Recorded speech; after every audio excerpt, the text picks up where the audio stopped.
Thank you, Lord. Hallelujah. Purihin ka.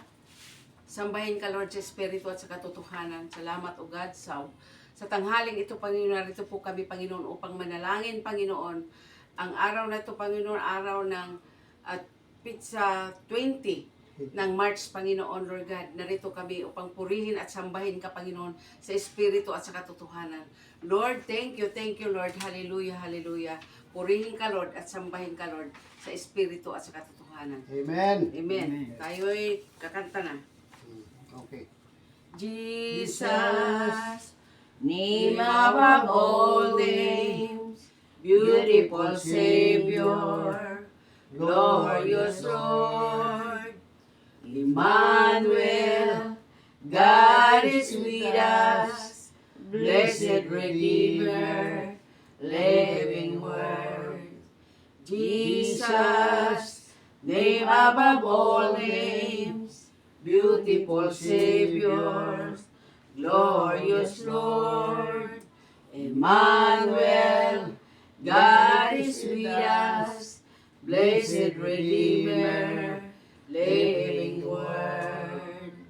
Jesus, name above all names, beautiful Savior, glorious Lord, Emmanuel, God is with us, blessed Redeemer, living Word, blessed Redeemer, living Word, blessed Redeemer, living Word. Thank you, Lord. Thank you, Lord. Salamat.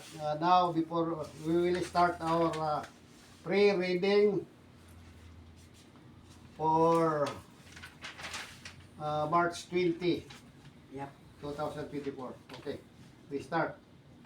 Magandang araw sa inyong lahat.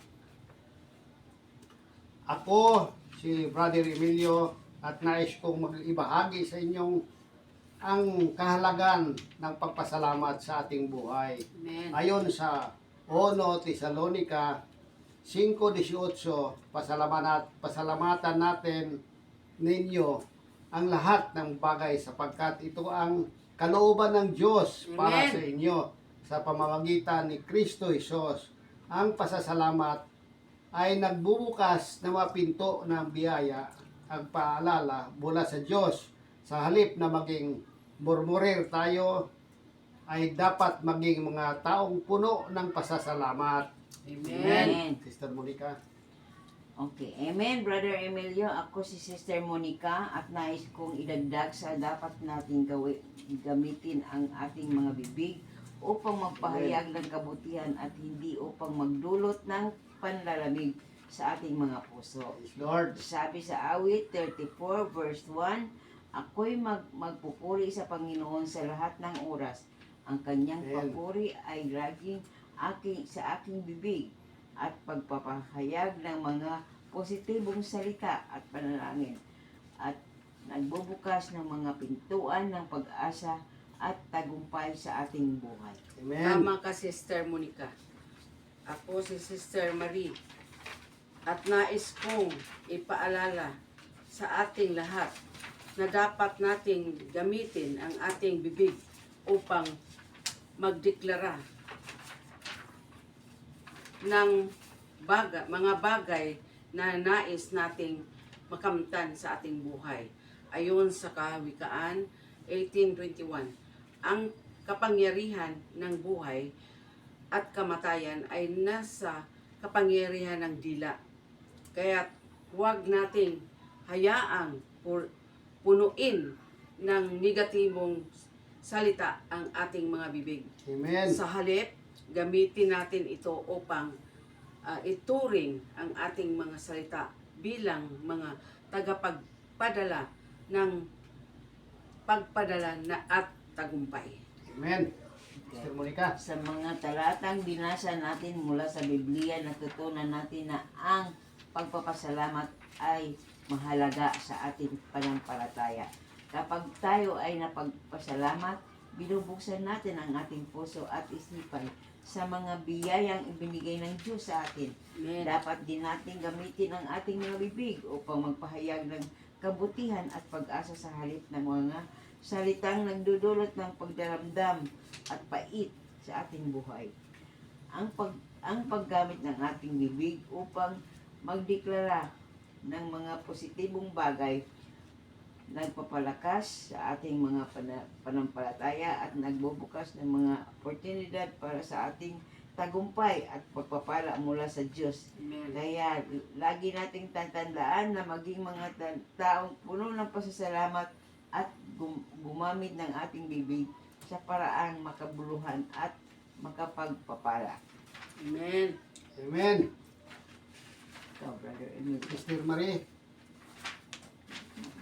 Hindi. Ikaw. At sa panahong mayroon tayong mga pagsubok at mga hamon sa buhay, mahalaga rin na tayo ay magpapasalamat. Amen. Sa Pilipos 4:6, sinabi sa atin na huwag kayong mabalisa tungkol sa anumang bagay, sa halip, sa lahat ng mga panahon at sa lahat ng sitwasyon, ipakilala ninyo ang inyong mga kahilingan sa Diyos sa pamamagitan ng panalangin at ng pasasalamat. Sa pagpasalamat, makakalimutan natin ang ating mga alalahanin at nakakamtan natin ang kapayapaan ng Diyos na lumalampas sa ating pag-unawa. Sister Monica? Amen.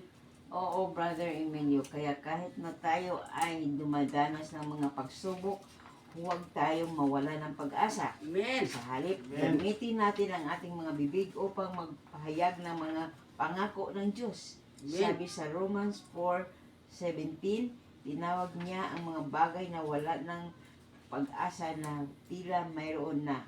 Sa pamamagitan ng ating mga salita, pananampalataya, nagkakaroon tayo ng kapangyarihan upang baguhin ang mga pangyayari sa ating buhay Amen. at magpatunay ng kagandahang loob ng ating Panginoon. Tama ka, Sister Monica. Ang mga salita na ating binibitiwan ay may malaking epekto sa ating mga buhay. Kaya't sa halip na magsalita ng mga bagay na nagdadala ng lungkot at takot, dapat nating gamitin ang ating bibig upang magpahayag ng mga pangako ng Diyos para sa atin. Sa 2 Corinto 4:13, sinabi, tinawag natin ang pananampalataya dahil sa ito'y nasusulat. Ako'y nananampalataya kaya nagsasalita ako kasama ng ating pananampalataya. Ang ating mga salita ay may kapangyarihan upang pagpatibay at pagdala ng pagbabago sa ating buhay. Amen, Sister Marie. Amen. Sa ating mga pag-uusap mula sa Biblia, napagtanto natin na hindi lamang dapat tayo magpapasalamat sa mga oras ng kasiyahan at Amen. kaginawaan, kundi Amen. maging sa mga oras ng pagsubok at hamon sa pagpasalamat, nagpapakita tayo ng ating pananampalataya at tiwala sa kapangyarihan ng Diyos Amen. na magbigay ng biyaya at gabay sa ating buhay. Amen. Dapat din natin gamitin ang ating mga bibig upang magpahayag ng mga pangako ng Diyos at magpatibay ng ating pananampalataya sa gitna ng anumang pagsubok sa pamamagitan ng mga salita ng pananampalataya at pasasalamat. Maging daan natin ito upang mapalapit sa Diyos at makamtan ang kanyang mga pangako para sa atin. Kaya't lagi nating tandaan na maging mga taong puno ng papasalamat at gamitin ang ating mga bibig sa paraang nagpapakabanal at nagpapakalakas ng ating pananampalataya. Amen. Amen.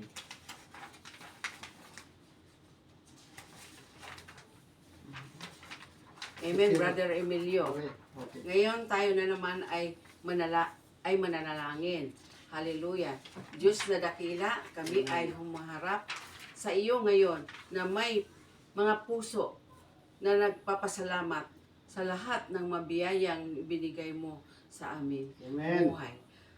Tinuturing namin ang bawat pagkakataon na ipinagkaloob mo bilang isang regalo mula sa iyo at kami ay nagpapasalamat sa lahat ng ito. Panginoong Hesus, tulungan mo kaming maging mga taong puno ng pasasalamat sa lahat ng oras, kahit sa gitna ng mga pagsubok at Amen. paghihirap. Palakasin mo ang aming pananampalataya at patnubayan mo kami at nagamitin ang aming mga bibig upang pagpahayag ng mga salitang puno ng pag-asa at kabutihan. Naway maging tanglaw at gabay ang aming mga salita sa bawat araw at gamitin mo kami bilang mga instrumento ng inyong pagmamahal at biyaya sa aming kapwa. Hallelujah. Hallelujah. Amen. Panginoon Jesus, aming Diyos, salamat sa lahat ng mga biyayang ipinagkaloob mo sa amin. Tulungan mo kaming maging mga taong puno ng pagpasalamat sa lahat ng oras. Amen. Amen. Sister Monica. Panginoong Hesus, aming Diyos, maraming salamat sa pagkakataon ng makapagbahagi ng iyong salita. Patnubayan mo po kami sa gamitin namin ang aming mga bibig upang magpahayag ng mga salitang puno ng pag-asa at kabutihan. Amen. Amen. Panginoon, aming Diyos, salamat sa mga aral na aming natutunan sa inyong salita. Tulungan mo po kaming gamitin ang aming mga bibig bilang mga instrumento ng iyong pagmamahal at biyaya sa pangalan ni Jesus. Amen. Amen. Amen. At dito Thank you, nagtatapos Lord. ang aming prayer. Purihin ka. Maraming Thank you, salamat Lord. po. Salamat At po. God bless everybody. Thank you.